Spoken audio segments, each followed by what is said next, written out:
Hey everyone, we are so excited about this video. This video is about our past lives and how we found out that I was Empress Theodora in a past life and she was Emperor Justinian, and so much stuff, correlations, and just so many facts. And so, oh, by the way, the information we're going to put out about Empress Theodora and Justinian and all of that is the most accurate and comprehensive information on the internet and that has ever existed. So just stay tuned and this will blow your guys' mind if you're interested in past lives or anything like that. So we'll start with the dreams. So she has some dreams, and by the way, she's a psychic. She was born that way. I'm also a psychic, however, she's tapped in and I had some trauma in the past and some past life stuff. So we'll get into that later. That's not that important right now, but you can start with your dreams. So around the time I was 7, which I later found out was the time period was kind of about a month after she was born, I started having these dreams that would suggest that I was some sort of royalty, and there was a maternal figure that didn't approve of my relationship. Just a lot of detailed things, and that we later found out very much matched up with Justinian's life. But I mean, my grandma, who's a devout Christian, even would hear me talk about these dreams and wonder, like, how are they so detailed, you know? So I would ask questions when I woke up sometimes in the morning, like, where is she? And so from the age of 7 on and off throughout my entire life, I've been having these types of dreams. And like you saw some cuffs, like the style back then. Mm-hmm. Okay. I would see myself when I would look down. I would be like obviously male, but I would be wearing cuffs and different things that were like the style of the clothing at that time. And so really, it's amazing. Just after we started researching how everything that we found out about Justinian and Theodora matches up with.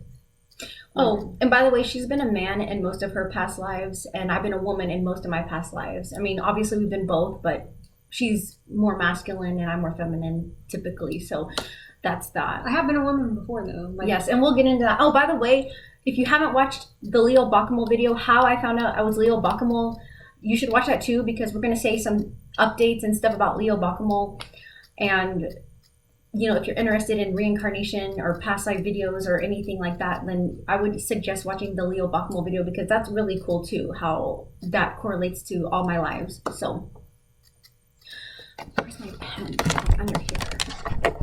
We took a lot of notes. I mean, we've been wanting to do this video for a few months now, and we finally just got to it. I mean, with all the research and writing things and everything, it took a long time. It did take a lot of research because we're going to do this, but there's a gentleman at that time named Precopius. We'll get into. I hate Precopius. We'll get into that. Oh, but he gave a lot of inaccurate information about Theodora, so that's why it required a lot of research. And we'll explain why he didn't like Theodora. By the way, her name is pronounced Theodora, but they pronounce it Theodora because at the time they spoke Latin and then they spoke Ancient Greek, and so there's different ways to pronounce that name. However, historians tend to use the ancient Greek way of pronouncing it. So. And as we go into the story, we'll tell you things, and then we'll let you know like that it was false online and what was true online and how it correlates and so much more. It's extremely incredible and we're so excited. So let's just hop into it. So Theodora, she was born around 490 AD. It says 500, but she was born around 490 AD in Syria, in present-day Syria. And I'm going to read some stuff and just go through this. So her parents ran a circus at the hippodrome, which was a huge arena in Constantinople, which can be described as a combination of a sports arena and circus. Her father, Acacius, was the circus's bear trainer, and little Theodora used to sit in the warm sand of the arena and watch him work with the bears. Sometimes she would feed bears apples and honey as rewards for doing their tricks. Her dad died of a bear attack when she was 5. And I'm just going to stop that right there because my dad in this life died when I was 5. That's the first thing. There's a whole bunch more.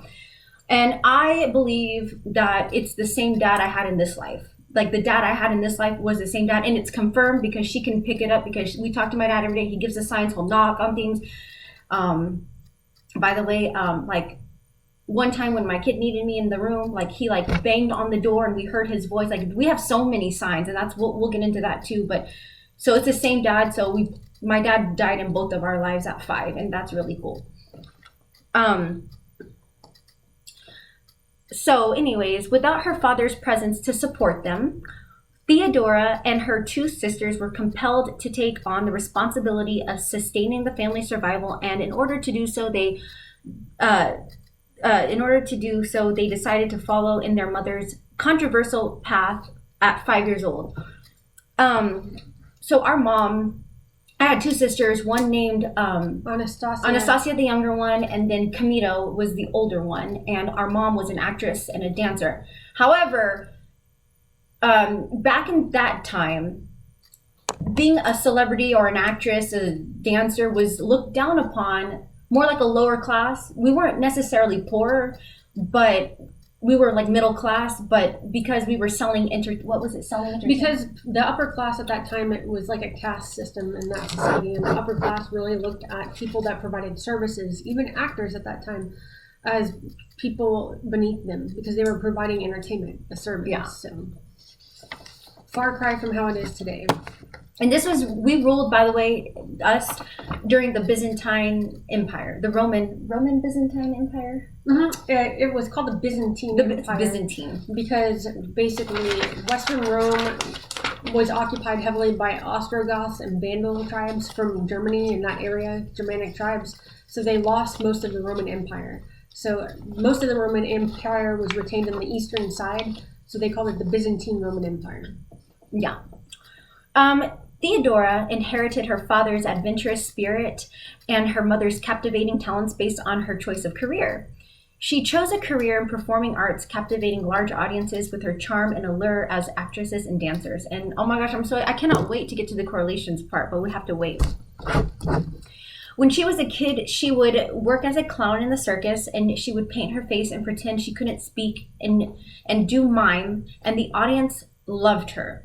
Soon, she was acting in plays as well as getting hundreds of fans. They'd come to see her shows and throw flowers to her and applaud all her performances, and she was a huge success in this thing. She was also an acrobat, comedian, contortionist, and a dancer as she got older in her late teens and early 20s. And she was such a beautiful, talented woman that she soon became the star of the hippodrome and one of the biggest celebrities in the Roman Empire, in the whole empire. She got to travel all around the Byzantine Empire and stay in the fanciest inns and eat the best food and just have a lovely time. And that's another thing is like, me, I'm extremely flexible in this life. Like when I went to school, obviously back in the days, and I was stretching and I was the most flexible one. And I remember this girl saying, were you a contortionist in a past life? Or you were a contortionist in a past life or something. And like, now that we're studying this, it like makes sense. And she's always, and I always told her. She always points her toe. Like when she's walking, she always points it like. Or in bed. Or just anywhere she is, like when she walks or points her toe, like, or just moves her leg around. She's always pointing her toe, kind of like a ballet dancer. Like it just looks like the way that a dancer would point their toe. And she just doesn't even have any, like she's not, it's just, she's just doing it. It's not even conscious. She's not doing it on purpose. She just naturally does it. And I always told her, by the way, she's my girlfriend for those who don't know. And I always told her, like, I feel like I've been a performer in at least one past life, if not many. Like I do belly dance. I'm very interested in pole dance. Like and I'm going to start that, but at home, of course. And that's another thing that we're going to get more into. So anyways, after that, she decided to retire from performing arts and take it a little more easy and move to Libya because she had an arrangement with the governor of Libya. Okay, this is big. This is big. His name was Hecabolus. Hecabolus, that ended badly and lasted a few years because he wanted an actual relationship and she did not. And see, online it says that he like was all mistreating her and everything. No. But that was Precopius. No, that's Precopius, and we'll get into who he is and why he didn't like us and all that. But no, she didn't want a relationship with him because it was an arrangement, okay? Now, for those who don't know, I'm nearly half Libyan. I've been to Libya 8 times. And so that's another interesting thing. And you're also Peninsular Arab. So. And I'm also 10% base. I knew I was Libyan because obviously, but like I didn't know I was Peninsular Arab until I did 23andMe, and I'm 10.6% Peninsular Arab. We've been, that's another thing. We've been Middle Eastern in most of our past lives. Mm-hmm. Or Mediterranean. Mediterranean, yeah. I mean, we've been other things. We've been like, Italian is another English, thing. like English. British, we've been Indian once or American. Asian a couple of times. But for the most, we've never been Hispanic or South American, and so we don't resonate with it. There's nothing wrong with it. We've never been Hispanic, so we don't resonate. But we resonate a lot with like India, Europe, and India. Well, not I don't. I mean, I do a little bit, but more, yeah, you do because you like the food. Like yeah, but like I mean, but my most things that I resonate with is Middle Eastern and Italian. More than Asian, more than Hispanic, more than any other thing. So I mean, that's really cool, and we'll get into the ethnic part of this but also, it just was really cool because, like, she had an arrangement with the governor of Libya, and in every life I know about, basically, I seem to know a lot of wealthy people. I mean, let's just go into that. I mean, I've had arrangements before with a billionaire, with multimillionaires. As Leo, he owned a bank. He took it over, his dad's bank. I mean, he always had to have the best and the most, and watch that video and you'll see what I'm talking about. I mean, that one was a crazy life. And we didn't know at the time we made the video, but now we know that she was Hannah, my wife at that time. And I knew because whenever you were taking the photos in the spot where he shot himself, which I have a scar right here. Just watch that video so you can get the story about it. But just real fast, where he shot himself in the head, there's so many more correlations, but I have a dent right here. I was born with it. My mom said I was born with it right here. It's huge. If I was bald, it would be ugly. And that's where he shot himself in the head. So anyways, go on. But pretty Nadia, she likes to walk through like it's a fashion show or whatever. And so she was taking pictures in the place that he shot himself, like it's freaking Fashion Week in Paris or something. And I just remember like feeling resentment towards her for that, and I didn't know why. And later we would find out it's just basically in my life it's Hannah knowing like what would happen, that was the spot that you essentially just abandoned me and the family that you made with me. So yeah. And by the way, she's my twin flame. We're like totally opposite and totally the same. It's really crazy how that's gonna be at the end of the video. But we figured that out like right before we started being in a relationship. Yeah. But every life, it's like, as an empress, being an emperor and an empress is the highest form of wealth you could have on earth. I mean, it trumps being a king and a queen. I mean, you're like ruling a whole empire in several countries. Yeah, let me explain that. Like, Queen Elizabeth ruled a country. Like, she ruled basically England and then questionably some parts of like Scotland and Ireland. But an empress doesn't rule just one country, like the king of Norway or whatever.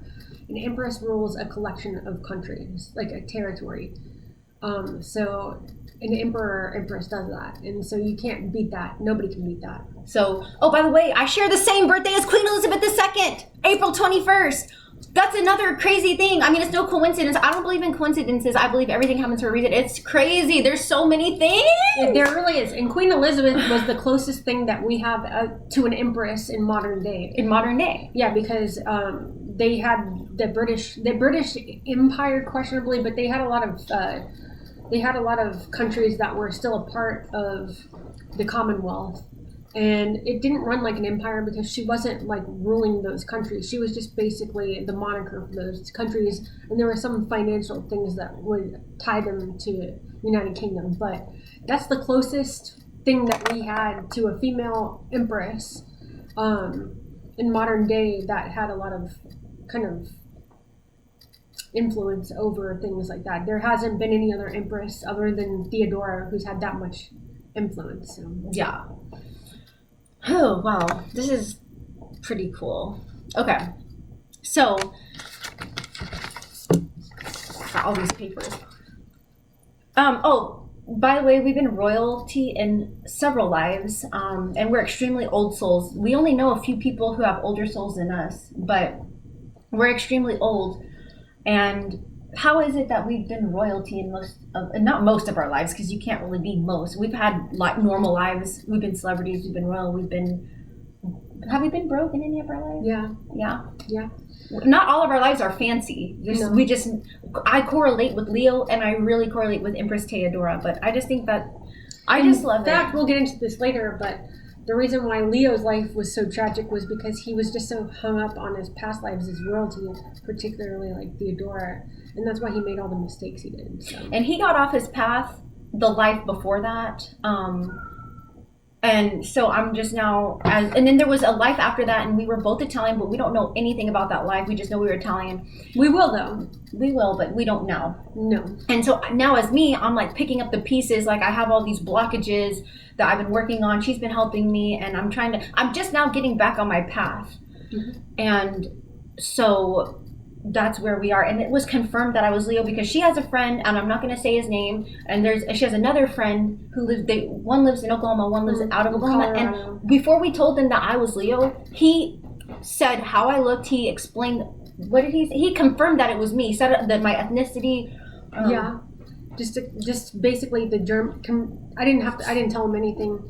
He confirmed the German part of it. He confirmed the banking part of it. He confirmed shooting in the head. Or my age. The age. He confirmed a lot of things. How I looked. Yeah, and this was when I didn't even tell him anything about it. Yeah. So it's been confirmed that I'm Leo. And also based on what my grandma said, she died. And my dad, she can communicate with my dad easier because he hasn't crossed over, and neither has her dad, but my grandma's. But she's picked up, and it's confirmed that I was Empress Theodora. And actually, my dad is the reason he pushed us into doing this, because he was adamant she researched this because he wanted me to see who I was and like who to help overcome the blockages in this. Yes, because I have a lot of blockages, and this is helping me break them, and I've broken a lot, and I'm still working on it. Theodora is the life that Nadia most resonates with, and so Theodora, my soul as Theodora is who I went downhill because I got off my path. Something happened the life before Leo, and it just ruined everything. It didn't ruin it, but it just it got me completely off my path. And so looking back at Theodora and what a bad bitch she was, I look up to that part of me. It's just like a refresher to kind of to know I was like that, anyways. Yeah. So back to the story. So after that, she moved to Alexandria, Egypt, and studied I don't know how to pronounce this, Monophysism. It's a form of Christianity. Monophysite. Yeah. She was a Monophysite. Yeah. Christian. Orthodox Christian. Yes. And did some matchmaking and working as a fabric designer and seamstress and a little bit of wool spinning. So she had gotten out of, the salacious acts, performances. She got out of the whole celebrity life. Yeah. For something more calm. Yeah. And then I decided to go back to Constantinople, and on my way back, I stopped in Antioch and met a woman named Macedonia, who was an older former actress and dancer who was working as a spy for the Imperial Secret Police for the Roman Empire, and recruited me into doing that for a short time for Emperor Justin, which is her uncle. Yeah, the uncle who was basically adopted me because my father died, and so, And I had saved up enough money to buy a house and live comfortably in Constantinople while doing all of my seamstress work and whatnot. So I did a lot of, online it says wool spinning, and I did do a little bit of wool spinning, but you can hear our cats fighting in the back there. Play fighting.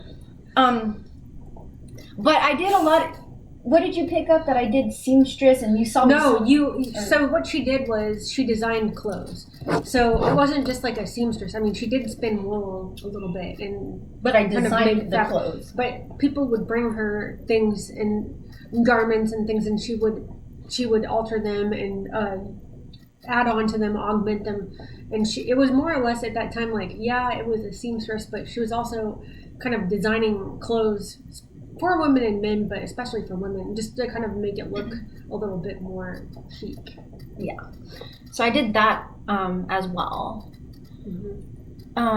So one day when I was in the market selling my thread and silk and wool that I had spun, I heard, this is one of my favorite parts of this. I heard soldiers calling out saying, "Make way!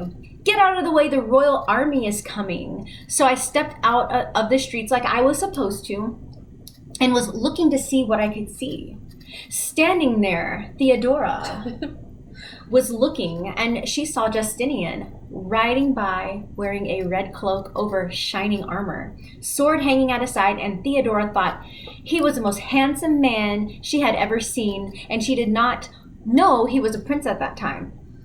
That he was a soldier. I mean, how would she know? We didn't have internet back then. We didn't have cameras and stuff. She probably knew. I knew that there was a prince named probably Justinian, but she didn't know. But I didn't know what he looked like. Yeah. But he was actually a prince and the most powerful commander in the imperial army and of senatorial rank at that time, and heir to the throne. Meanwhile, Justinian upon his horse was looking out into the people standing on the side of the road, and he saw Theodora and thought, "That's the most beautiful woman I've ever seen," and asked his soldier if he knew who I was. And they said no, but I guess he just figured he would probably see me around again. And that's just how it was. That's kind of happened with us too, because I kind of was aware of you before we met, like maybe a couple of years before we met. And I thought that, but I just was like, well, if it's meant to be, I'll see her. But as twin flames, we're always going to connect at the right time regardless, and it always just seems to happen. But that's crazy, because that is exactly what happened. That's exactly what happened. I did see her and think that, and then I was just like, well, if it's meant to be, I'll come across her again. Yeah. Okay, so Constantinople had its fanatical sports fans. It's like OSU and OU are like... Right. So, but back in the days, this thing. So the teams, also known as demes, were called the Greens and the Blues and the Greens. Justinian attended a lot of chariot races at the hippodrome and spent a lot of time supporting his favorite teams, the Blues. That was also Theodora's favorite team as well. Theodora saw him at the hippodrome in the section that they were at and recognized him as the handsome soldier that she once saw at the market. Yeah, and she was strategic about it. But... and noticed that he was talking to people she knew. Yeah. So I strategically interacted with these mutual friends in hopes that Justinian would approach me. You knew I would. And he did exactly that. And that's when they started talking. I mean, look at her. Like, I don't know how anybody wouldn't approach her. It's pretty, yeah. Pretty sure I would have if you hadn't have done that. But I do admire your strategery there. So. Yeah. So we started talking. And then after that, we befriended each other and watched chariot races together. And basically, he expressed a romantic interest in me. Did you express it that day, or did over time? No, it was like us, kind of like for a while we were just like friends, and we had a lot in common. So we would just talk, watch chariot races together and stuff, and we built like a friendship over a few months. And then I expressed a romantic interest. So that's like pretty much the same as she and I. Like, we were friends for a few months. We were liked each other, but it wasn't like official or anything. But we just really took a lot of time to get to know one another. Yeah. And so it's very, very similar to this life. Yeah. And we'll get into the even more incredible correlations too, because there's more. Based on research and based on what she says, Theodora was strikingly beautiful. She had fierce intellect. I mean, she was extremely smart. She had firm determination and a high political skill, witty, charming, wise, and center of attention everywhere she went. And she was a bold and fearless lady who never shied away from expressing her opinion. And me in this life, let me tell you, that's exactly how I am in this life. I'm fucking smart. And I also am very opinionated, and I don't hesitate to tell anyone how I feel about anything. And she can attest to that. Yeah. It's not a bad thing. I'm not a passive person. It's not a bad thing. No, it's good, because obviously it's good. You know, it's in a good way. But she is opinionated. That is an understatement. She should have been an attorney. I've been told that by lots of people. But it's not my thing right now. Maybe in another life. Who knows? Maybe you have been before and we just don't know. So, we began a relationship, and Justinian's aunt/adopted mom, the empress at the time, did not approve of the relationship because I was an ex-actress. And she did everything she could to keep them apart. However, you can't stop twin flames. And that's what I would like have a lot of the dreams about as a child. Like, I thought she was my mom at first because of the way the dream was, but I would always have these dreams about a woman who I thought was my mom, and I guess she's my adopted mom. She's my uncle's wife, but you know, just strongly disapproving of the woman that I was with and trying to keep us apart. And that was like the common theme of a lot of dreams I would have. Yeah. And there was a law against government officials marrying actresses. As such, we were living together out of wedlock and had our first kid, and that's another thing that the internet is wrong about, but we had our first kid who was a boy, and that's why research says I had a kid before I met Justinian, but it's false information. It's just that it was out of wedlock, and the reports were, the things weren't. The information was skewed. Yeah. It was biased information. People didn't have, like, precopius, like, there wasn't many writers. I don't know how, like, you could mistake somebody who's obviously a certain age for an age that's much older, but I guess some people were just, like, very intent on warping the image of Justinian and Theodora. People warp us so much, like, it pisses me off, and I'm going to cancel out all that false information, and this will be like, I hate when things are not right and true, and so this is. Let me tell you about something about Justinian. He started off as a peasant. That's like a. He started off as a peasant, so he was lower class, I guess. But then his uncle became like a very prominent soldier in the imperial army, and he ended up taking the throne because genetically there was no heir to the throne at the time that Justin, his uncle, rose to the throne to become the emperor. So Justin didn't have an heir at that time, and he really had a close relationship with his nephew because he saw a lot of his nephew in him, and he was very determined. He died. Justinian's father died when he was young. My mom died when I was young, and then his mother ended up dying later on in life. When he was under the age of like 25. My dad died when I was 25. So Justinian and I are both very independent and fought for everything we have in this life, and that's why Justin wanted to make Justinian the heir to the throne.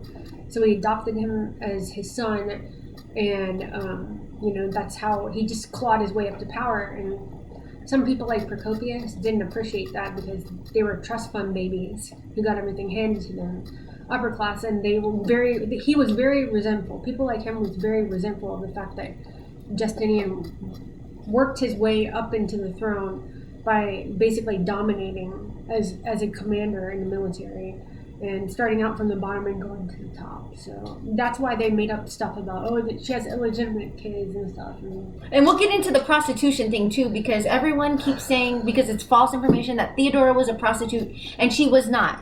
The only thing she did was arrangements and an actress and doing salacious just like wearing a ribbon around. That is all. I had one act where I wore a ribbon over my naked body, and the crowd loved it. And I was fucking We have to think about, like, famous this at is that a time where people were very indoctrinated and very much into the Matrix. And they thought anything was salacious. Yeah. So. But, I mean, that is false, and we'll get more into Precopius because I have a lot to say about him. Anyways, so yeah, we had our kid out of wedlock. Our son. So our first son's name was Ionis, right? I don't know. Yeah, but the Americanized version would be John. John, but so it's he kind Ionis. of went He went by Ionis or John. Ionis, and then we had another kid who was named Theodora the Third because my mom's name was Theodora. But let me tell you something. That child named Theodora is my child now named Alec, and we've been his parent, his soul. So the same soul that my kid has as Alec was also Theodora, and we've had many children and many lives. And that's just how it is. Yeah. So I just thought I would put that out there. He does act like he's royalty. And he's very feminine. not gay. He's been into women, or girls. He very much knows when he sees a cute girl. He's let us know that, like, but just like she says, like, he's just got feminine energy. Yeah, you know. And he's very, like, intelligent. Like, he's just very advanced for his age, and so it's almost like he was royalty in another life. Yeah. So, anyways, Euphemia the Empress refused to let Justinian the Emperor change the law. So they had to wait till she passed away. After a while, she passed away, and Justinian and his uncle Justin changed the law so they could get married. Yeah, so we could get married. Sin with her out of wedlock. Yeah.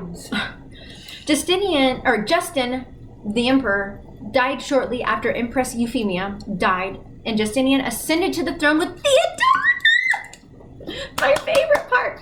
They ruled during the Byzantine period of the Roman Empire in the Eastern Mediterranean region after the fall of the Western Roman Empire. And Justinian, this is what makes us different from all the other emperors and empresses, because we did a lot more. And here's one thing. Justinian made it clear to everyone that Theodora was a co-ruler, and all provincial officials within the empire were required to take an oath to her as well. Justinian and Theodora did a lot of decision making together. So I wouldn't say a lot. I would say most everything. Most everything. You had to take an oath to me. You didn't do that with other empresses. Other empresses didn't get involved. And let me tell you all the good things that she did. And we're going to get into that right now. People like Euphemia just sat there and looked pretty. She didn't do anything. But Euphemia was the one that had a problem with her. So I just think that's ridiculous. I was a better empress than her. So let's just put it like that. Yeah. And we'll get into why. Because I have all my notes that we thought about and researched. And all this hard work that we put into this.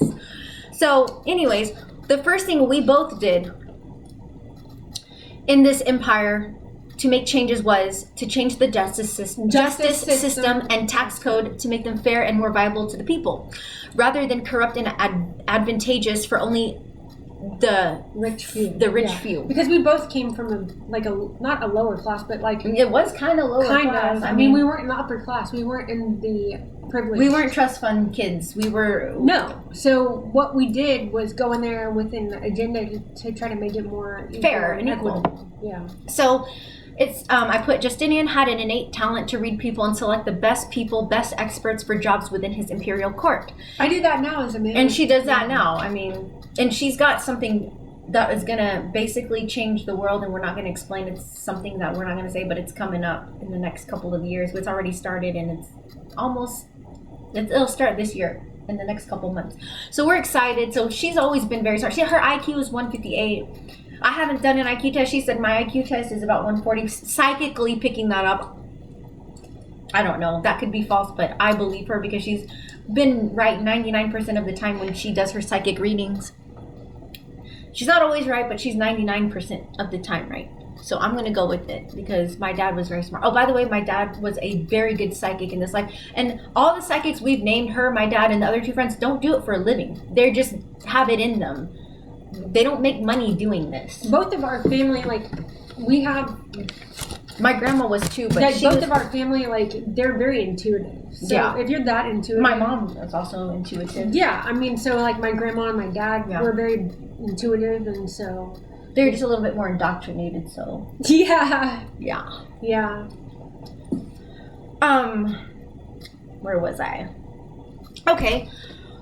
Changes to the justice system. So basically, he had a brilliant mind when it came to strategy and war. He filled his military with the best generals and assisted them with solid plans and strategies. And under Justinian, the western part of the Roman Empire was largely reconquered and thriving for the first time in many years. He had an intense rivalry with the Persians and the Ostrogoths, and his army spent a lot of time fending them off and defeating them. On the way back from the Crusades, Justinian had one of his generals and their army take over Latakia, which is modern-day Syria, and the birthplace of Theodora.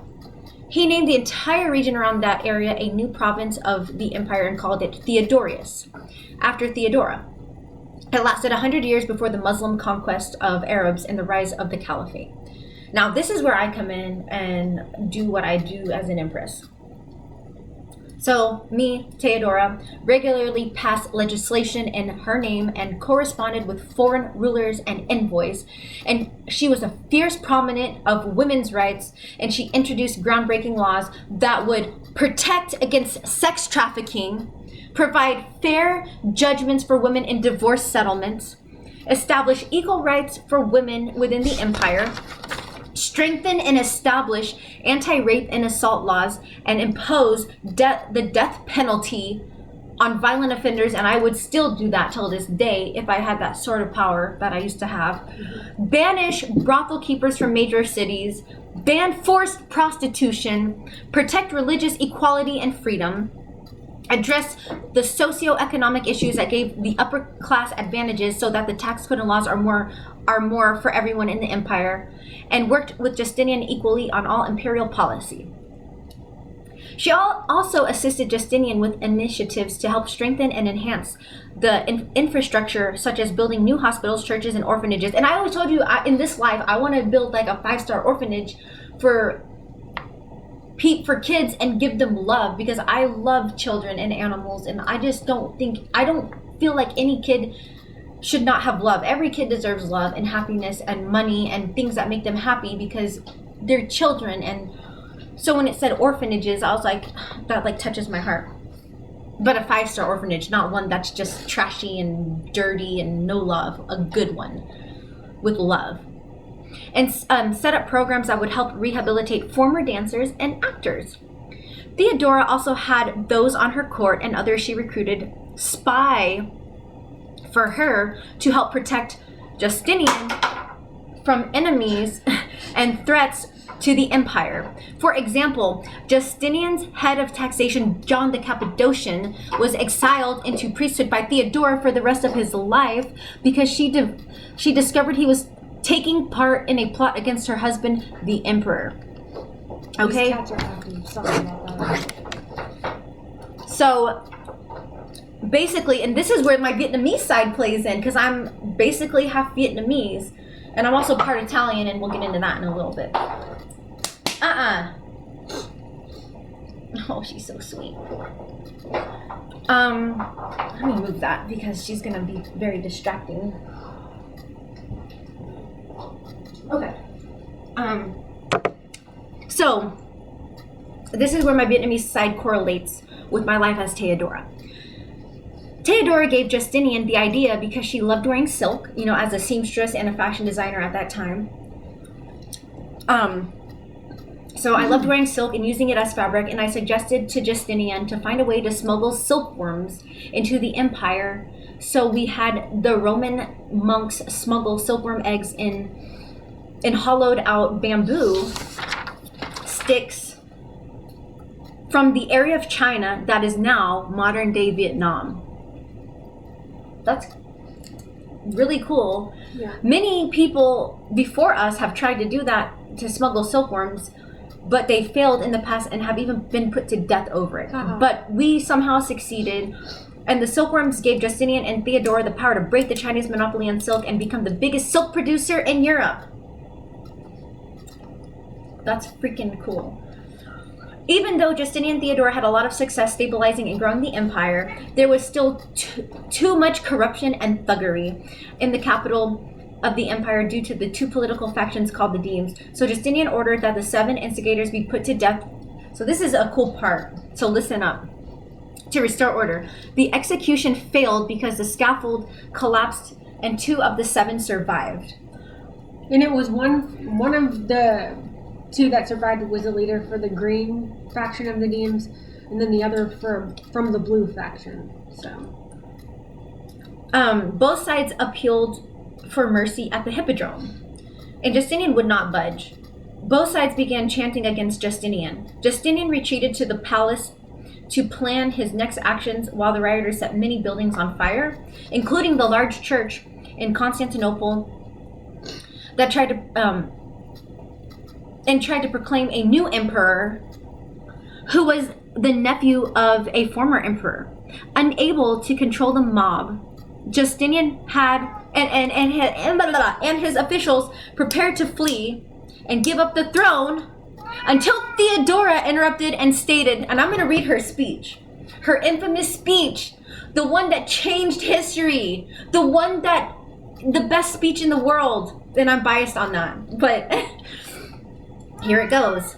And we made it in purple because you'll see why. My lords, the present occasion is too serious to allow me to follow the convention that a woman should not speak in a man's council. Those whose interests are threatened by extreme danger should think only of the wisest course of action, not of conventions. In my opinion, flight is not the right course, even if it should bring us to safety. It is impossible for a person, having been born into this world, not to die. But for one who has resigned, it is intolerable to be a fugitive.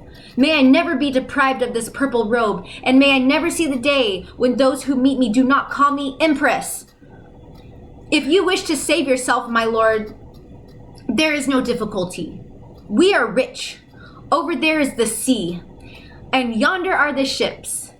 Yet reflect for a moment whether when you have once escaped to a place of security, you would not gladly exchange such safety for death. As for me, I agree with the adage that royal purple is the noblest shroud. So basically she was saying that you guys can run, but I'm gonna stay because you have enough money, you can do it, and you'll be fine the rest of your life. But you would want to die when you're not the emperor, and I'm gonna stay and I'm gonna fight. And that speech, okay, so here it goes. It is remarkable for a female, even an empress at that time, to lecture a room full of male leaders and persuade them to take an action.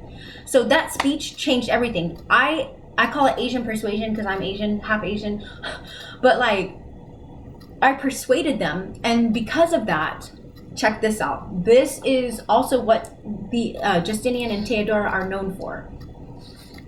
After that, Justinian was empowered and recalled his two best generals to the capital and conspired with them to put down all the rioters. To put down 80,000. So that's another thing, is it says 30,000 online, and it might not be 80, but it's way more than 30. We don't know the exact number, but it's more than 30,000 people of the rebels, and secure his throne. The bodies were left stacked in the hippodrome to show everyone in the empire what happens when anyone dare challenge Justinian and Theodora's reign. So basically, we conquered that, and we stacked 80,000 bodies to let people know, don't fuck with us, and we won. And the reason why I considered, I think, fleeing was because most of our generals were out kind of maintaining the reconquered parts of the Western Roman Empire, so we didn't really have a lot of troops around Constantinople at that time. So I didn't know what I was going to do, but luckily Belisarius was passing through Constantinople at that time, and I didn't know that. But if it weren't for Theodora, I wouldn't have even tried to figure out how to fix things. So, and it struck fear in everyone throughout the empire, and no one ever challenged his throne again. Justinian rebuilt the large Orthodox church, which is called Hagia Sophia, and it still stands today as one of the most legendary historical buildings. And since I've already brought up the Vietnamese side and the Libyan side, we're going to talk about my Italian side. So I'm also part Italian. My Nana was Italian. My grandma, I call her Nana because that's what I grew up calling her. I've been to Italy 14 times, and I have family there. Your dad was born there? My dad was born there. In Rome? My dad was born in Rome. My grandma was born in Rome. My birthday is the day they celebrate the birth of Rome. My great-grandma is buried in Rome.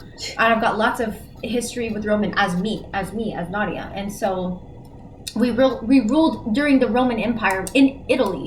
Is it Italy? Like in current day Italy, we ruled there? Or the origins of the empire were in modern day Italy. So I mean, I have a little bit more, but they're just so little. But the main three ethnicities that I have pertain exactly to Theodora. Yeah. I mean, you can't get any more aligned than that. But this Hagia Sophia church still stands today and is one of the most legendary historical buildings.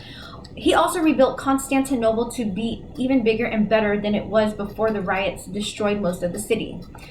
For the rest of his life, Justinian knew that the only reason he was still emperor was because he had listened to Empress Theodora when she said, "No, we're not leaving and we need to stay and figure this out." She was the one who kept him in charge for the rest of his life. So later on, Justinian decided it was time to forcefully win back the western part of the Roman Empire and retake the city of Rome. Justinian unleashed his troops, led by Belisarius, one of the greatest minds of war at that time, and defeated the Vandal troops and rivals to decisively win back the western part of the Roman Empire. When the Ostrogothic queen occupying the city of Rome was assassinated, Justinian sent Belisarius and the Byzantine Roman troops into Italy to take back the city of Rome. Belisarius and his troops then brought the city of Rome back into the empire for the first time in 60 years. After a while, okay, this is another iconic moment of research about Justinian and Theodora. After a while, the plague spread throughout the Roman Empire, and Justinian fell victim to it and went into a coma. It was at this critical time Theodora fully took the reins of power. It was remarkable that Theodora the Empress, one woman, could hold a legion of jackals and usurpers at bay. All around there were generals with armies at their call. And with the empire in such a state of disarray, they could have easily challenged Justinian's reign. At no point since the rebellion was maintaining control of the empire so tenuous. Theodora unified the empire and kept everyone and everything under control during this critical time. She made every single decision that would normally come to Justinian. She held the courts together and acted as a symbol of perseverance for a city and a nation going through unimaginable suffering. But most of all, she acted quickly and ruthlessly to annihilate anyone she suspected of trying to betray or dethrone Justinian. She had men of power arrested, generals recalled from their armies, and she had the courtiers listen for any signs of sedation. And through doing so, she prevented the civil war that should have come. Theodora recalled the most powerful general, Belisarius, stripped him of his wealth, and had him arrested so he would not be a threat to her husband. Belisarius was always loyal to Justinian and said that he would never see the throne while Justinian was alive. But since Justinian was in a fragile state, and many across the empire were advocating for Belisarius to take the throne, Theodora had no choice but to do what she did in order to protect Justinian. So there was no uprising. For weeks, Theodora worked to keep the empire together at this unstable time, and then the impossible happened, and Justinian woke up from his coma, miraculously. And you know what I tell her? These are one of my affirmations, is I say, like, you know, I'm a winner in miracles. I expect miracles, and miracles are a part of my daily life. And that's a miracle. Like, we've always had miracles. Thank God. Thank you, universe. But so basically, now that that's over, I use my lifelong friendship with his wife, with Belisarius' wife, as an excuse to restore Belisarius to favor, because he didn't do Justinian wrong, but I had to protect the throne, you know. So Theodora, now we're talking about this, she died in her 50s of breast cancer. Theodora was the most powerful and influential woman in Byzantine history. After Theodora died, Justinian threw himself into ruling his empire and restored the equilibrium and stability to the Roman Empire. He reconquered all of the countries that were at risk to lose, along with a brand new country, Spain. If it weren't for a few things that occurred over the course of wars and the plague happening, historians would consider Justinian the greatest emperor of all time.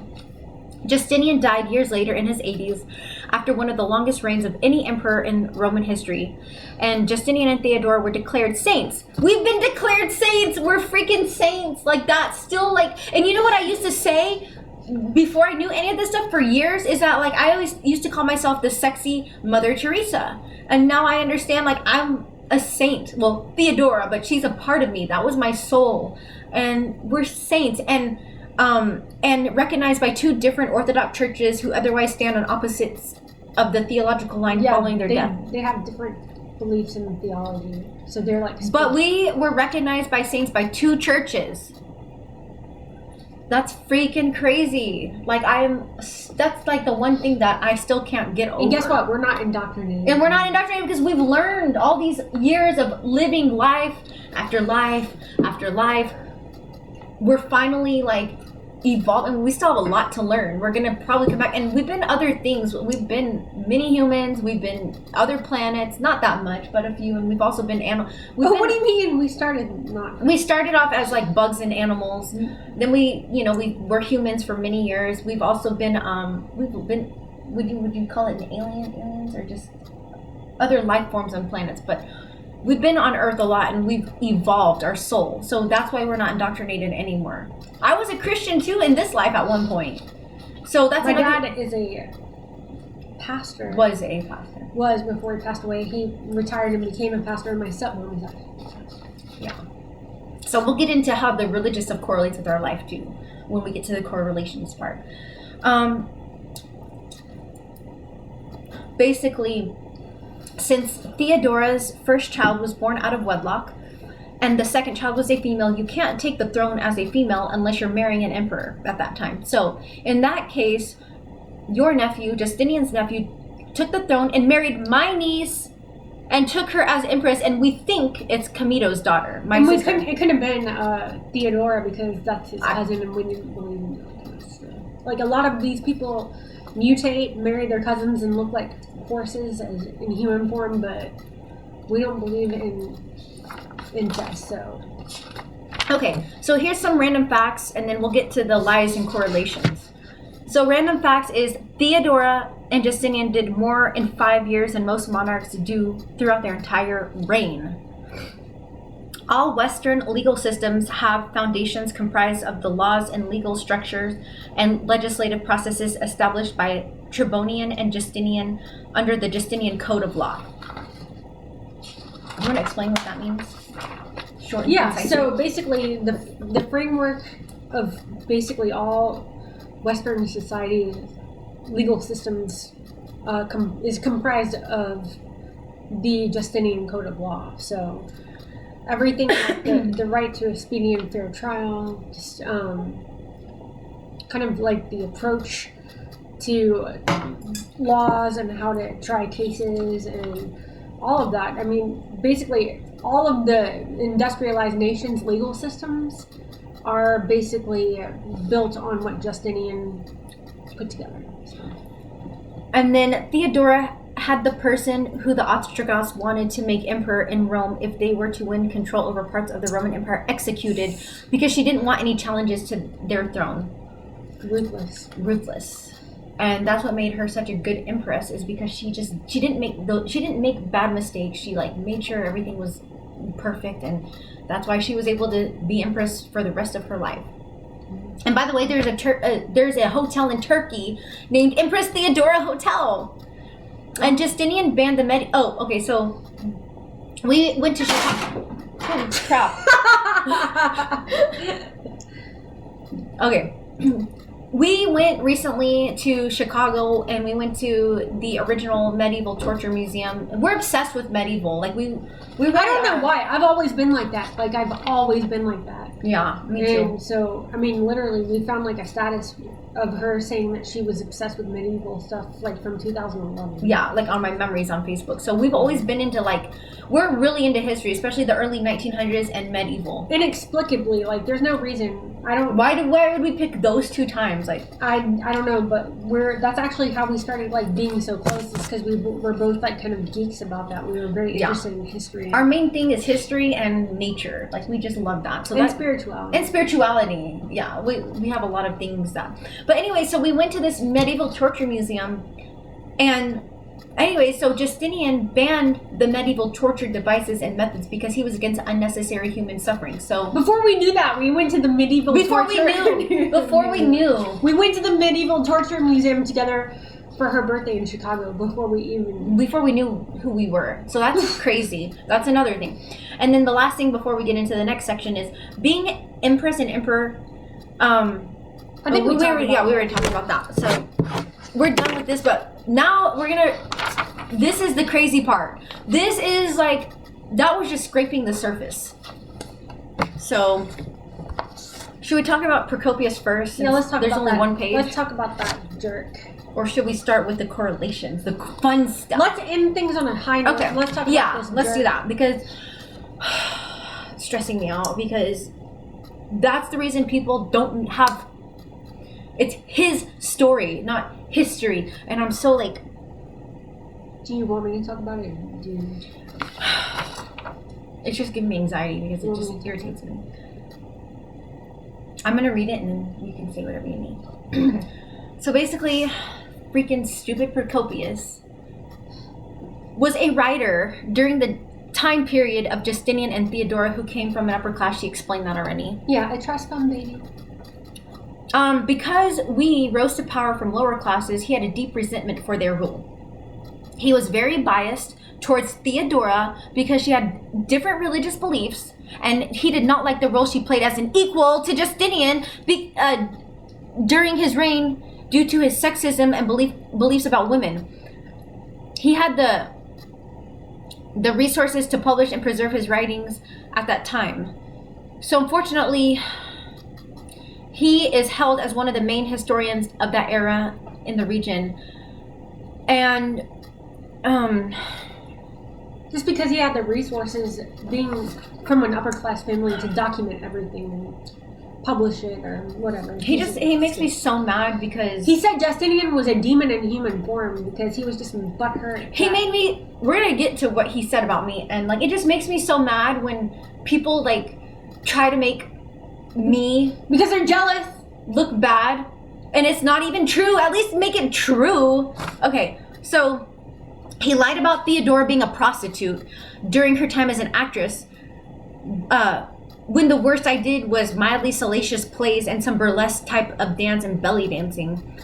And other historians confirmed that Precopius was lying, and also Rachel's psychic abilities. Yeah.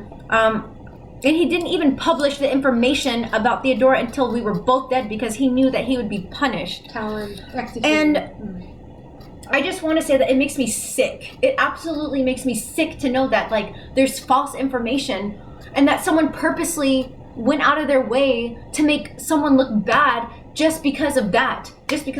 And you know, like, I try to make people feel good, look good, you know, I try to see the best in people, and here comes this guy, and he's just like giving people, like historians and people who are interested, false information.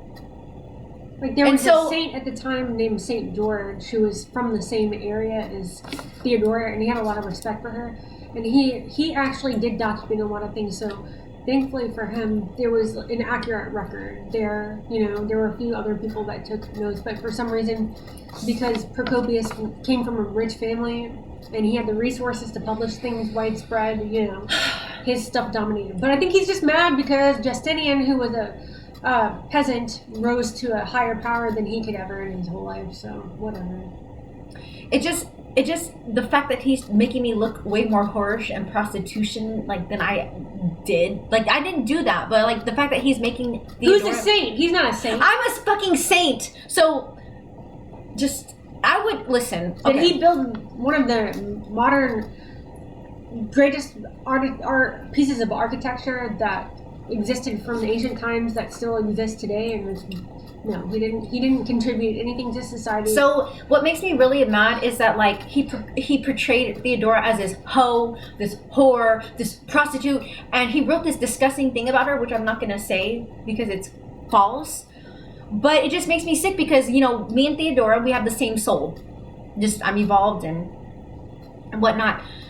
We're demisexual. I'm just gonna put that out. We're demisexual. She knows. So it makes me sick, and I absolutely hate how he portrays me, and I want to cancel all the stuff he's wrote that is false, because most of it is false, and undo everything. So if you're a historian, if you're interested, don't believe Precopius, because he's a hater. He's just simply a hater, and I would have him executed if I could. Honestly, we've had many people executed, many bad people executed, and you've had people executed because they were, what was it, like hitting on me and stuff? Yeah. We also have juicy details about our sex life, but we're not going to say that on camera. That's just for us, but it's pretty funny. You can look at the Empress, but don't act on it. Okay, so this is the fun part. The correlations! This is the best part of the video because this is how we know, other than what we just said, how we were them. Okay, by the way, okay. I resonate with this life more than Leo, even though I really resonate with Leo. Just, I want to put that out there, but you already said that. So there's a city in Qasr, Libya, my country, one of my countries, I've got many, but one of my favorite countries that I've been to and, you know, grew up in. There are 6th century mosaics featuring Theodora,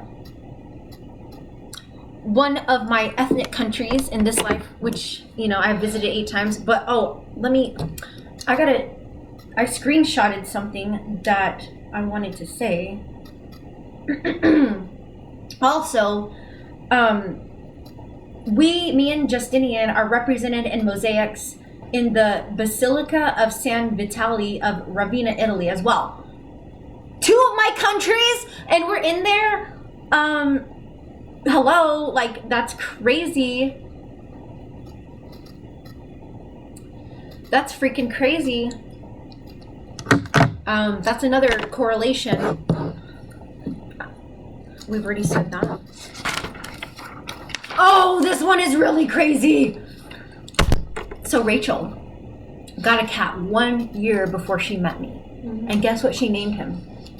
She named him Theodore. She called him Theodoro as a nickname. The name the Humane Society gave him before she adopted him was Augustus, which was Theodora and Justinian's last name as Emperor and Empress. And she has proof of her cat having that name. And do you want to show them so they believe you? I don't have my phone. Where is it? Because I think that we should show them. Where? On your dresser. That's over on my area. Yeah, show them that it was Augustus, because that was our last name as Emperor and Empresses. That's another crazy thing. And if you watch the Leo video, there's also lots of crazy things like that in that video as well about Leo.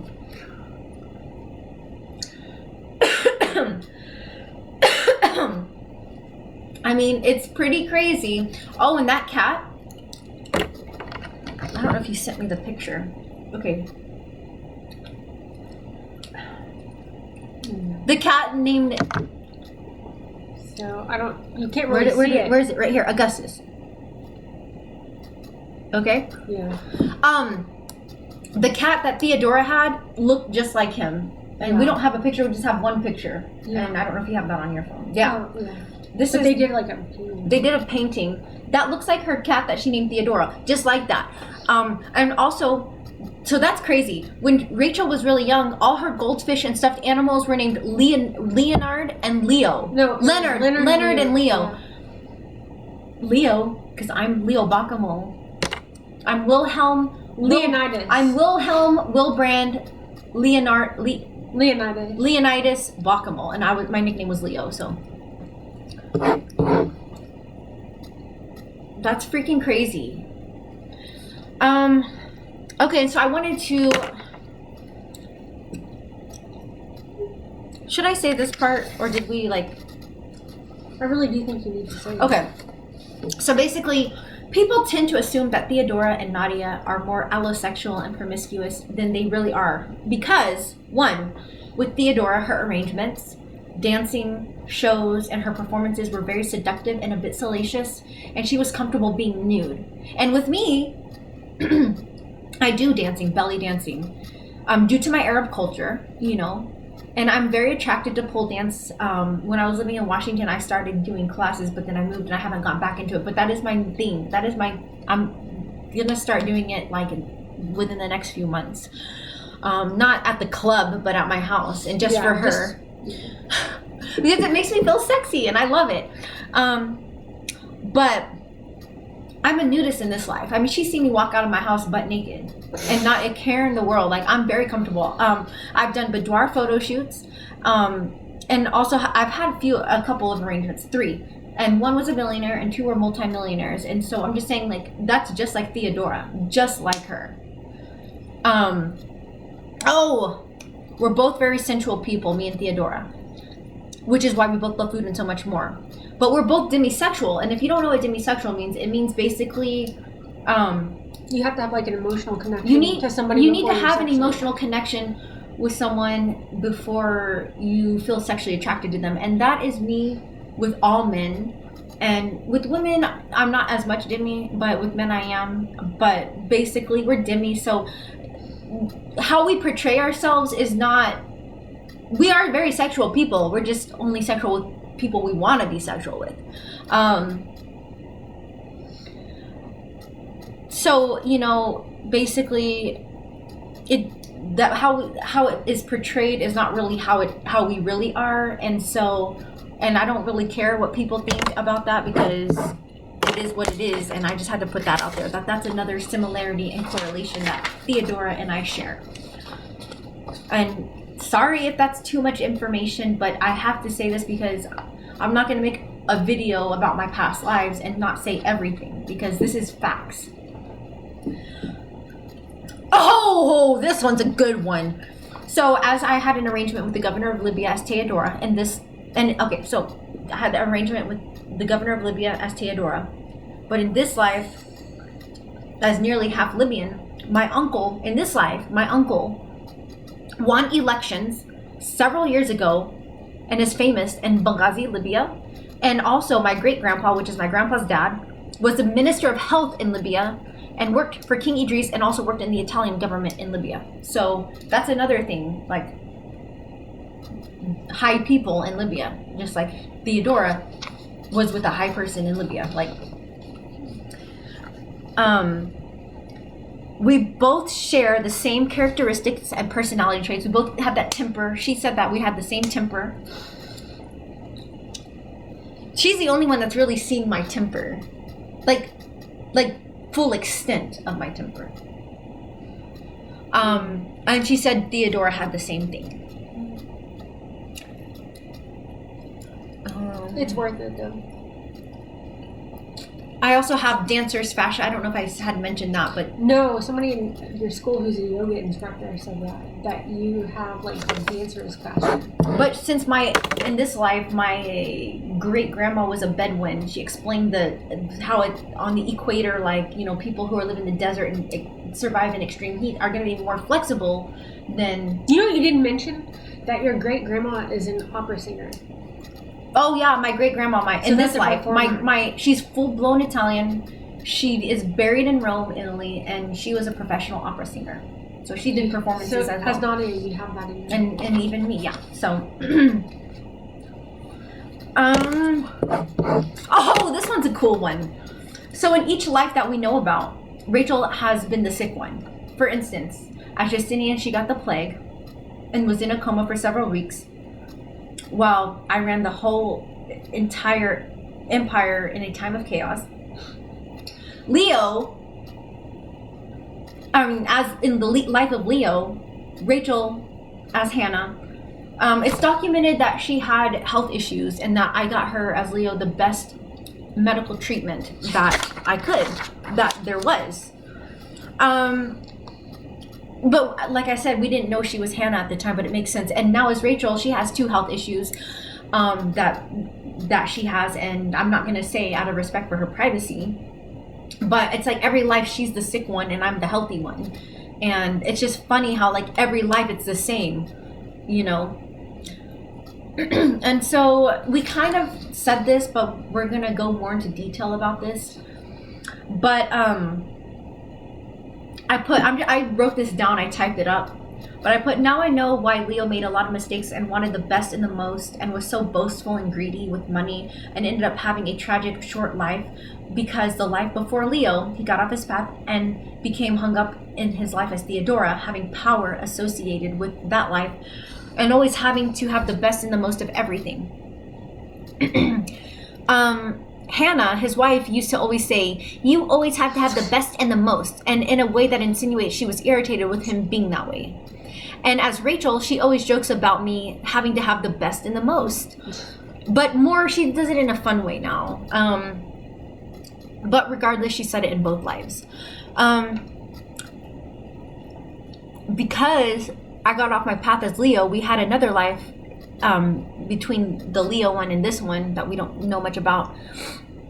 And so I'm picking up the pieces and working on my blockages and working on healing my past life traumas and generational traumas that still affect me till this day.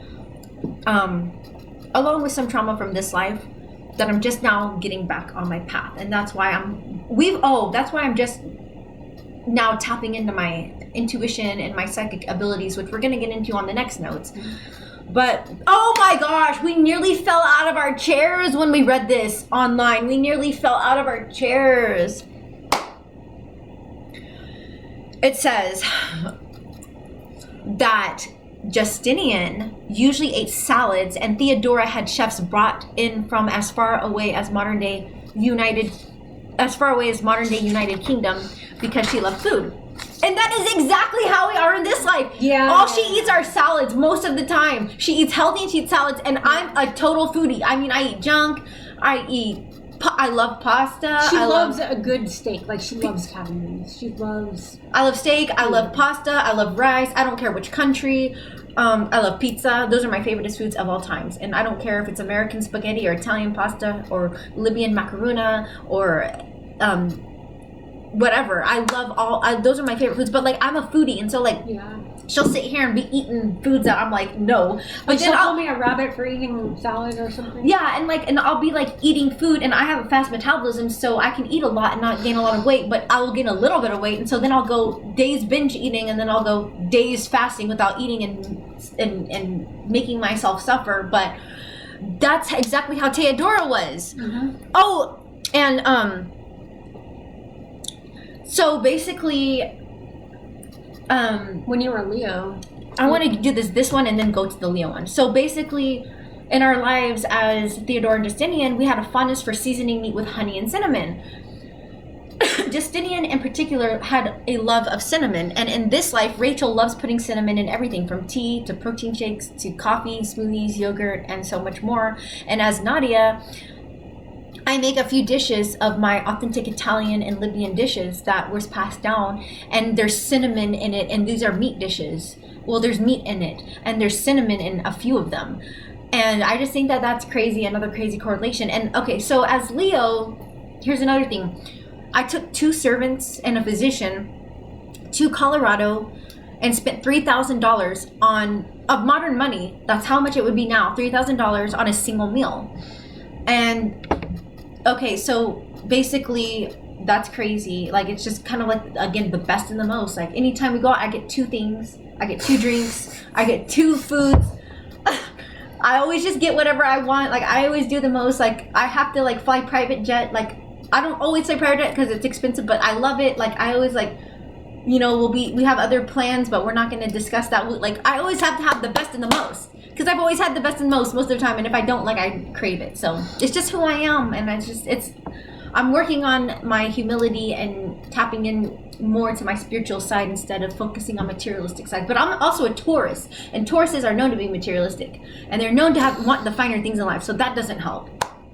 By the way, Theodora didn't have any servants. She didn't believe in that. Leo did, but the thing is, Leo had gotten off his path, so that's why he shot himself in the head. That's why he stole money from his bank, from the people, and got caught and couldn't go to jail because he didn't want to go to jail. So he killed himself, left her with the kids. And oh, we also found out that my brother in this life was my brother Edward as Leo. And that's why we don't get along that well. It's not that we don't get along. We're just not close. We're not close at all. Like, it's just kind of like, hey, you know. And I know that that's TMI, and I know, like, that's just, I don't need to say that, but I'm very happy of my past lives, and so I'm going to say it. So, oh, Justinian died in November, and Rachel was born in November, 10 days after he died. That's crazy. So as Theodora, she was fighting Islam and strict Christianity, and as Nadia, the same thing has happened with my family and culture with Islam in Christianity, and now I am not. I have evolved since then, and I'm very, very spiritual, and I think I'll always be spiritual for the rest of my life. It's just so amazing. And I just think that that's so cool. Like, all these cool correlations. We don't research much about our personal lives as Theodora and Emperor Justinian. Like, it's more of like the political side, but what we did research, it's like totally correlates. Wait, do you want to say this one? Will you say that one? Because you're the one that knows that. So basically, when she walks, she will like flow and glide across a room with her hands fully like. And you said even at the grocery store. Do it. I said like. Show them. Just show 'em. Like I did that. Yeah. And so. And I walk, like you say, I walk a certain way that other people don't walk. Yeah, she flows. Like it's not, or she glides. It's not like walking. So basically, that's exactly how royals of medieval times and Middle Ages, even like Queen Elizabeth, walks and kind of has the same mannerisms. And her dad also confirmed that she walked like that when she was little. And I know this because I'm psychic and a medium. So. Oh yeah. Anytime I have a question, I'll be like, ask my dad what he thinks. And like, you know what's crazy? One time we were talking to my dad was communicating with us, and she points up. And the moment she points up, we heard that on the ceiling. Yeah. And what that story was, we have tons more things of like how her dad and my dad. It's not just her picking it up. They will, when we're talking about something, and I'll ask them questions, like they'll literally like knock things over or knock. And it is so crazy to know like they're really with us. I do want to point out something about Justinian that's very similar to me. I've always played sports. I've always been athletic, and I've been kind of a class clown. But I've kind of been like never afraid to stand up to bullies, and I'm always trying to protect people that can't stand up for themselves. So like, yeah, maybe I was kind of a bully, but I bullied the bullies when I was little. So I was kind of like the Robin Hood of bullies. I would stand up for people who couldn't stand up for themselves, and I've never been. She does. Yeah, I've never been afraid to, do that for people. Even when I was like 17 and working at Kohl's one time, this guy pulled into the parking lot when I was walking into work, and he was angry at this lady who was in her 70s, and he was kind of yelling at her and from a road rage incident. And I was only 17 years old, and I stepped in front of that lady and told the guy to leave her alone. So.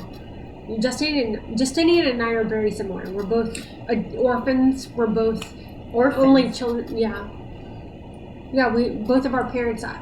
Justinian had siblings. I have step siblings, but I mean that's the only difference. But we were both kind of. But no life is going to be the exact same. Yeah, we both lost our parents in the first quarter of our lives. So she's beat up a few men too, in her span of her life. Not because she's stronger, but because she knows how to get certain parts. My dad always said that the world's a tough place and you have to be tougher. Her whole family on her dad's side is like over 6'5", or at least 6'5". Like she's got lots of tall giants in her family. Yeah, over 6 feet, or over 6'2", I would say. So yeah, Justinian and I correlate together very well because I've had to take care of myself, being an orphan, losing my parents. So I resonate with him very strongly. Yes, and I resonate with Theodora very strongly, very strongly. Mm-hmm. And also, this is random, but she doesn't look the way people think she looks. She was olive skin. What do you pick up? You have a long torso, but like she's got more longer legs. Mm-hmm. I've got more of a longer torso. We're both dark. You both have soft features. Soft features, olive skin. She said I had honey eyes with green, dark brown wavy hair with the kind of look black at times. Full lips, big boobs, and long legs.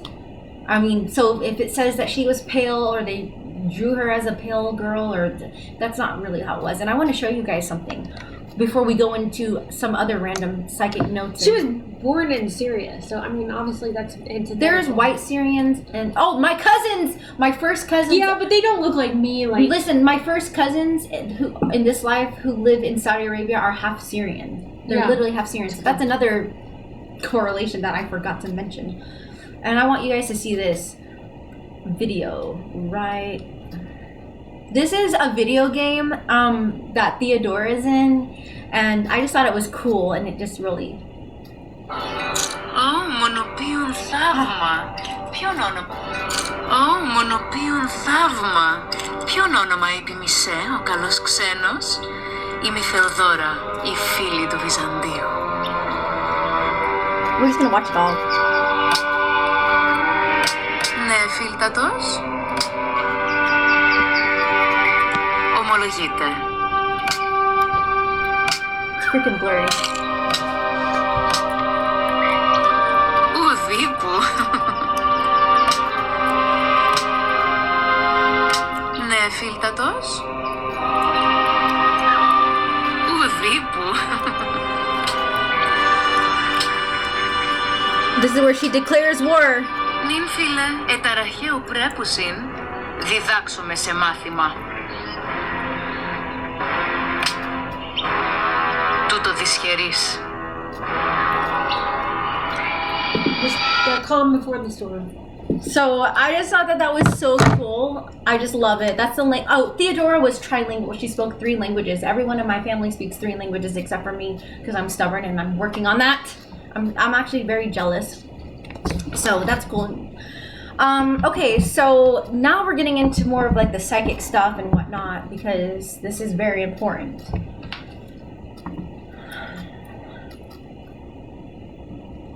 I don't think we need to say that. That's just... what do you think? I've already said this one. No. We did some of that. Yeah, you didn't tell So, me about the coconut oil. The coconut. Remember when you lost your coconut oil? Okay, so some stories how we know she's psychic. Like for instance, like, oh my god, I don't even know where to begin because there's hundreds of them. So I'm just gonna say a few. She'll pick things up, we'll look it up, and it's true. Or we'll be driving down a road, she'll be like a mile away. Like, we've been out all day, nowhere near this area. Oh, yeah. And we'll be driving, she'll be like, I pick A up... white abandoned car. Listen. Yeah.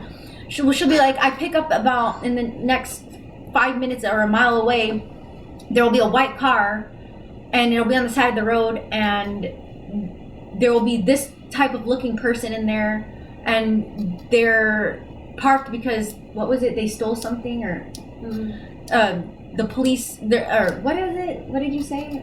That they hijacked. They stole a car. The car was stolen, and next thing you know, a mile later, there's a car, a white car on the side of the road, and there's that same looking person with the same ethnicity that she named, and they're sitting there, and they stole something, and like literally, she's even said like that the police will be looking for them in like an hour, and we can't confirm that because we didn't go back to look, but everything else. One time we were in my house and all the blinds were closed, and someone was mowing the lawn, and she goes, I bet that this person has this hat on with this color shirt on and whatnot, and we went out to look and he did.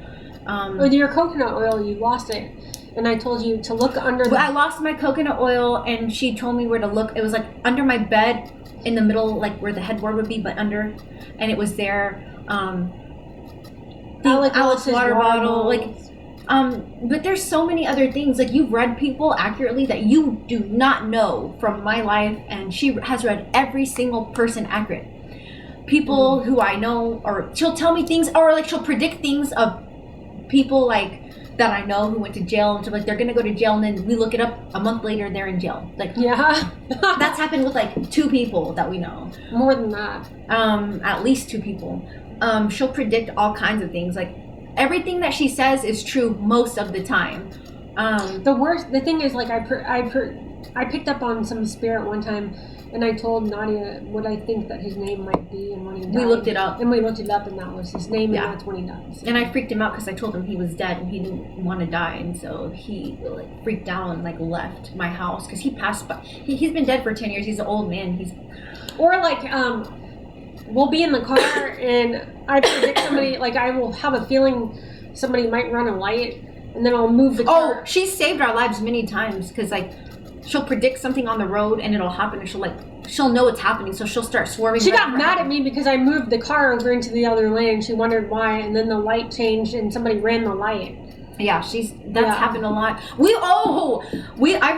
I'm starting to pick things up. We've read each other's mind. Oh my gosh, we've dreamed the same dream. We'll wake up and I'll be like, I dreamed of Ariana Grande. She'll be like, I dreamed of Ariana Grande. We dreamed that we had the same dream one time. We were at the water park with Alec, and we lost Alec. We lost Alec, and then her dad helped find him, and we woke up, and surely enough, we both had that exact same dream. See, and that's a psychic thing that you picked up that I was talking about because we dreamed and this has happened at least 5 to 10 times. We dreamed that we were running through a hotel and I was protecting her from people that were trying to find her. We've shared dreams a lot, and also I've been reading her mind. Like, I'll say something, she'll be like, I was just thinking that. How did you know? Or like my kid has even been like, how do you know when this is gonna happen? Alec is because you saved him at the trampoline park or something, and like he was about to jump off on a platform at the trampoline park, and I just picked up that some kid was gonna rush up there and start jumping and he would get hurt, so I pulled him back from the platform, and then that kid rushed up there from the side. Kid wasn't even in line. The same kid that I said that was gonna rushed up there and did the same thing to the other kid who was in front of Alan. Yeah, so there's a whole bunch of stories that we're just not going to get into because it'll take a lot of time. That's another thing. I picked up that my pediatrician, I just randomly thought of him, and I told her, we were in the car, and I said, I wonder whatever happened to him. I said, what happened to this pediatrician? I want to look him up on social media, and I couldn't find him. And I was like, that's weird. Well, the next day, because it was from my hometown, someone from my hometown shared that he had passed away from Stillwater Pediatrics. So she literally thought about him. And it was the day he passed away that I picked it up, and I just didn't know he passed away, but I was like, I never think about him, obviously. It was my childhood pediatrician, and it was confirmed by my dad and by you that it was a psychic thing. But how can that be? Yeah, how would that be? And that's happened a couple of times with other stuff, but I'm just now coming into it. My dad has his dream journal and his regular journal, and that's crazy. He had the same gifts. He said, if you want to get to know me, read that. So we've been reading that. We haven't read enough yet because we've been busy, but he has the same gifts of like precognition and vivid dreams and OBEs and stuff like that. Yeah.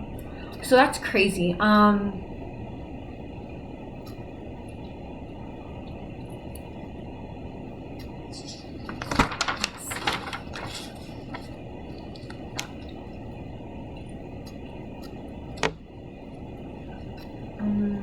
Sorry, we're almost done, like 3 more things.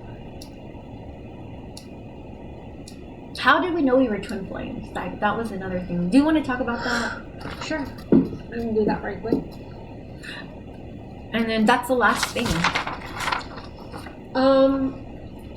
We have so many similarities growing up childhood.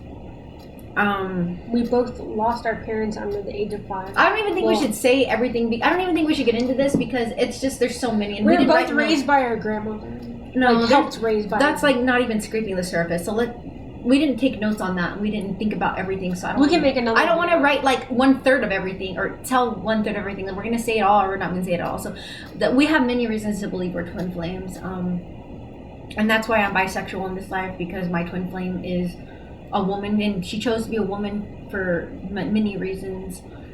And that's just how it is. So that concludes our video of how we know we're Empress Theodora and Emperor Justinian, and we've been reincarnated into us and many other lives. And so that's that. And I hope that people who didn't know the truth about Emperor Justinian and Empress Theodora now know the truth. So bye. Oh, look at my favorite cat in the whole world, my little cutie. Oh, I know. Come here.